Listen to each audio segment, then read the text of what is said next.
আজ 2 মে, কালকের 1 মে ছিল, তো অফিসিয়ালি ছুটি ছিল। তো আজকের ওয়ার্ক ফ্রম হোম নিয়েছি, আর সকাল সকাল পুরো একদম মাঠে চলে এসেছি।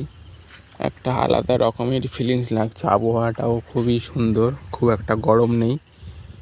তো একটা আলাদাই ফিলিংস লাগছে যে এই মাঠ ঘাট এখানেও যেমন আছে, চেন্নাইও তেমন আছে এরকম মাঠঘাট, আর ইউএসএ তো ওরকম আছে।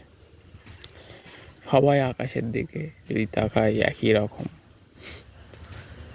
শুধু লোকেশান ডিফারেন্সের জন্য অনেক অনেক ডিফারেন্স। সে যাই হোক, তো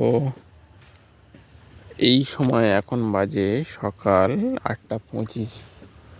আমি এই সময় তাড়াতাড়ি করে স্নান টান করে ট্রেন ধরার জন্য হুড়োহুড়ি করি। আজকের এখানে পুরো ফাঁকা মাঠে দাঁড়িয়ে আছি, সবাই অফিস টফিস গেছে, তাই জন্য কর্মসূত্রে বার হয়েছে, তাই জন্য পুরো মাঠঘাট ফাঁকা আছে, কেউ নেই। বিকেলের দিকে ওই পাড়ের দিকে সবাই লোকজন বসে থাকে, হাওয়া খায়। তো কেমন একটা অন্যরকম লাগছে। যদিও আমি আজকের ওয়ার্ক ফ্রম হোম নিয়েছি, তো আমার কাছে মেসেজ এলে আমি কাজ স্টার্ট করে দেবো। আজকে ফ্রাইডে, ইভিনিং রিপোর্ট দিতে হবে। ঠিক আছে, চলো।